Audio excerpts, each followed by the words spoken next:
हरि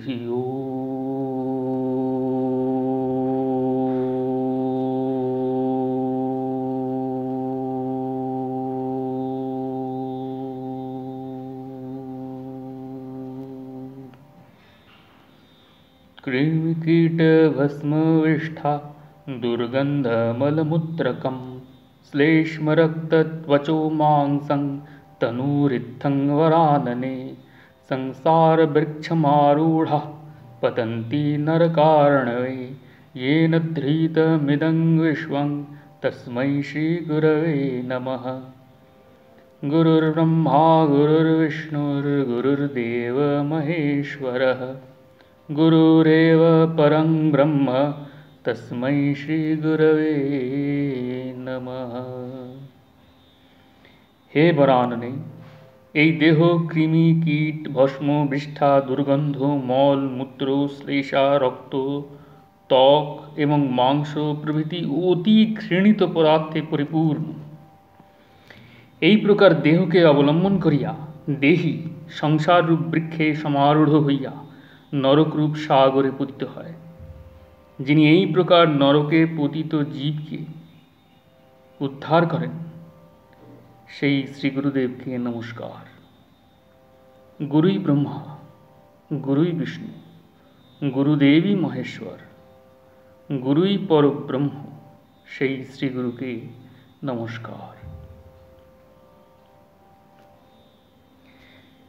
সূত্র শ্রী শ্রী গুরু গীতা, শ্লোক সংখ্যা 31, 32 ও 33।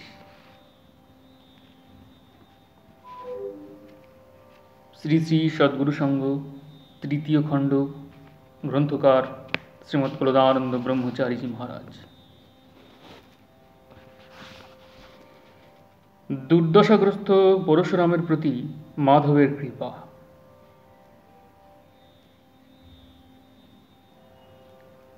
11 হইতে 15 বৈশাখ, 23 হইতে 27 এপ্রিল। সম্প্রতি গেন্ডারিয়া আশ্রমে পরশুরাম আসিয়াছেন। ঠাকুর অনেক সময় পরশুরামের কথা বলিয়া থাকেন। ঠাকুরের শ্রীমুখে এই পরশুরামের কথা যেমন শুনিলাম, লিখিয়া রাখিতেছি। পরশুরাম ধামরাই গ্রামের একজন বেশ অবস্থাপন্ন তাঁতি ছিলেন। তেজারতি কারবারে দিতে গ্রামে 10 জনের উপরে বেশ আধিপত্য করিয়া আসিতেছিলেন। 8টি পুত্র সন্তান, সকলেই উপযুক্ত, বিষয়কার্যে দক্ষ এবং উপার্জনক্ষম ছিলেন। 6টি কন্যাও ভালো ঘরে সৎ পাত্রে পরিণীতা হইয়াছিলেন। সুখে স্বচ্ছন্দে পরশুরাম দিন কাটাইতেছিলেন। অকস্মাৎ দুর্দশা আরম্ভ হইল। অল্প সময়ের মধ্যে দেখিতে দেখিতে 8টি পুত্রই একে একে দেহ ত্যাগ করিলেন। কিয়ৎকাল পরে 5টি কন্যারও মৃত্যু হইল। একটি মাত্র যুবতী কন্যা বাঁচিয়া রহিলেন। তিনিও দুরদৃষ্টক্রমে বিধবা হইলেন। পরশুরাম কান্দিতে কান্দিতে অন্ধ হইলেন। অতি বৃদ্ধ পতিকে ত্যাগ করিয়া শোকসন্তপ্তা স্ত্রীও ইহলোক হইতে বিদায় নিলেন। বিধবা একটি মাত্র কন্যা ব্যতীত পরশুরামের সংসারে আর কেহই রহিল না। পিতার দুরবস্থা দেখিয়া বিধবা কন্যাটি পরশুরামের নিকটে আসিলেন এবং প্রাণপণে সেবা শুশ্রূষা করিতে লাগিলেন। এই সময় গ্রামের 10টি লোক, যাহারা পরশুরামের নিকট ঋণগ্রস্ত ছিলেন, সকলেই অনুমান করিলেন পরশুরাম অবিলম্বে সমস্ত টাকা আদায় করিয়া কন্যাকে দিয়া যাইবেন। পাপিষ্ঠ দেনাদারেরা একজোট হইয়া অসহায়া কন্যাটির উপর নানা প্রকার অত্যাচার আরম্ভ করিল। বিষম কৌশল সৃষ্টি করিয়া অকালে বৃদ্ধ অন্ধের একমাত্র অবলম্বন বাল বিধবাটির প্রাণ নষ্ট করিল। কন্যার মৃত্যুর অব্যবহিত পরেই পাষণ্ডগণ একদিন রাত্রিতে পরশুরামের গৃহে প্রবেশ করিয়া সিন্দুক ভাঙিয়া কাগজপত্র যাহা কিছু ছিল লুটপাট করিয়া লইয়া গেল। বৃদ্ধ অন্ধ শূন্য ঘরে পড়িয়া হাহাকার করিতে লাগিলেন। গ্রামের একটি সামান্য অবস্থাপন্ন ব্রাহ্মণ পরশুরামের দুর্দশা দেখিয়া দয়া করিয়া তাহাকে নিজ বাড়িতে আশ্রয় দিলেন। কিন্তু গ্রামের ওই দুর্বৃত্তদের তা সহ্য হইল না। তাহারা সকলে মিলিয়া ব্রাহ্মণকে ডাকাইয়া বলিল, নির্বংশ লোককে বাড়িতে নিয়ে স্থান দিয়েছ, শীঘ্রই তুমিও নির্বংশ হবে। তোমার সঙ্গে কোনো প্রকার সংস্রব রাখিলে আমাদেরও বংশ থাকিবে না। এখনই তোমার বাড়ি থেকে ওকে তাড়ায় দাও, নাহলে সবাই মিলে তোমাকে এক ঘরে করব। ব্রাহ্মণ বাড়ি আসিয়া পরশুরামকে সকল অবস্থা জানাইলেন। পরশুরাম শুনিয়া বলিলেন, আমাকে স্থান দিলে আপনি বিপন্ন হইবেন। শীঘ্র আমাকে মাধবের মন্দিরে রাখিয়া আসুন। পরশুরামের জেদ দেখিয়া ব্রাহ্মণ অগত্যা তাহাকে প্রত্যক্ষ দেবতা শ্রী শ্রী মাধবের বাড়িতে রাখিয়া আসিলেন। মাধবজিকে যিনি যাহা ভোগ দিতেন, দয়া করিয়া পরশুরামকে প্রসাদের কিছু অংশ প্রদান করিতেন। পরশুরাম তাহাই মাত্র আহার করিয়া জীবন ধারণ করিতে লাগিলেন। পরশুরামের সকল দিকই শূন্য হইয়াছে। এখন আর কি লইয়া থাকিবেন? দিবারাত্র কেবল মাধব মাধব নামই জপ করিতে লাগিলেন। অল্প দিনের মধ্যেই অন্ধ পরশুরামের প্রতি দয়াল মাধবের কৃপা দৃষ্টি পড়িল। একদিন মাধব পরশুরামকে বলিলেন, পরশুরাম, আমাকে তুমি দেখবে? পরশুরাম বলিলেন, ঠাকুর, আমি যে অন্ধ। মাধব বলিলেন, আচ্ছা, তুমি একবার আমার দিকে তাকাও না।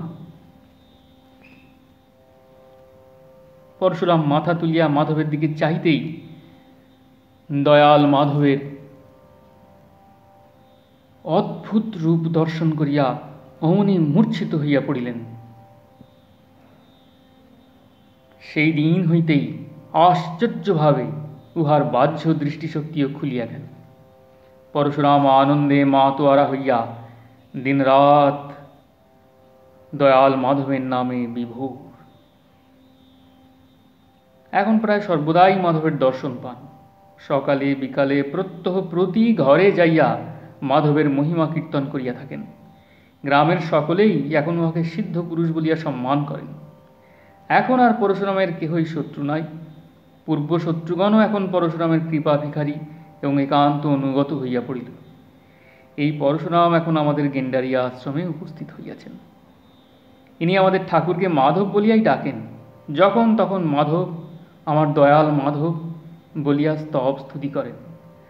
পরশুরামের অবস্থা দেখিয়া আশ্রমস্থ সকলেই অবাক হইয়া যাইতেছেন। এক সময় পরশুরামকে জিজ্ঞাসা করিলাম, পরশুরাম, এখানে এলে কেন? পরশুরাম বলিলেন, আজ্ঞা, জানতে পারলাম মাধব গেন্ডারিয়ায় আছেন।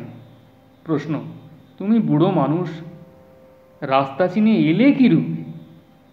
পরশুরাম বলিলেন, আমি তো আশ্রম চিনি না। ঢাকাতে আসলাম, একটি কালো মেয়ে, 14-15 বৎসর বয়স, আমাকে বলিল, তুমি গেন্ডারিয়া আশ্রমে যাও তো আমার সঙ্গে এসো। আশ্রমের কাছে এসে আমাকে বলিল, এই আশ্রম, যাও। তারপর আর সেই মেয়েটিকে দেখতে পেলাম না। তখন সকলেই বুঝিলাম সে তো আর মেয়ে নয়। আমি আশ্রমে এসে দেখি আমার মাধব এখানে। পরশুরামের বয়স 80-র উপরে। তিনি সর্বদাই মাধবের নামে দিশাহারা। শ্রীযুক্ত নবকুমার বিশ্বাস মহাশয় আহারের সময় পরশুরামকে জিজ্ঞাসা করিলেন, পরশুরাম, ডাল কেমন লাগে? পরশুরাম চমকিয়া অমনি বলিলেন, আজ্ঞা হ, যা কইলেন কৃষ্ণনাম বড় মিঠা। পরশুরামের অনেক কথাই এই প্রকার আত্মহারা ভাবের পরিচয় পাওয়া যাইতেছে। পরশুরাম সর্বদাই সকলের নিকট বলিয়া থাকেন, মাধব আমার বড় দয়াল। তিনি আমার ছেলে মেয়ে সমস্ত জঞ্জাল নিয়া তার দুর্লভ চরণ আমাকে দিয়াছেন। এত দয়া মাধব না করলে আমার কি সাধ্য ছিল মাধবের নাম লই? পরশুরাম এসব কথা বলিতে বলিতে কান দিয়া অস্থির হন। তাহার কণ্ঠরোধ হইয়া যায়। মাধব আমার বড় দয়াল। পুনঃ পুনঃ এই কথাই তিনি বলিতে থাকেন। পরশুরামের সম্বন্ধে ঠাকুরের প্রশংসাবাদে শ্রীযুক্ত কুঞ্জবিহারী গুহ মহাশয়ের কিঞ্চিৎ সংশয় জন্মিয়াছিল।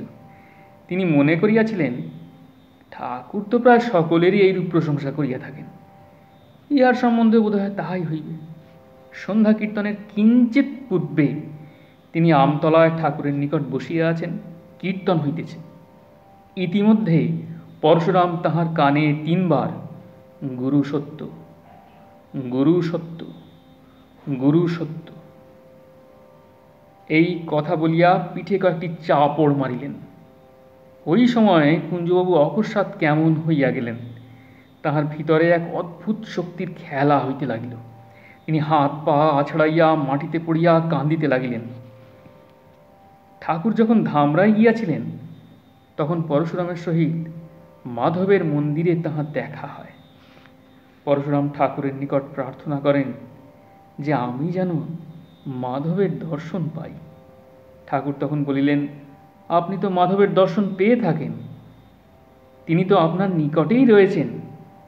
তাহাতে পরশুরাম বলিলেন, এই মাধব নয়, ইহার ভিতরে যে আরেক মাধব আছেন, তাঁকে নিয়ত দেখতে চাই। তিনি মধ্যে মধ্যে উঁকি দিয়ে থাকেন। জয় গুরু, জয় গুরু, জয় গুরু, জয় গোসাই, প্রণাম।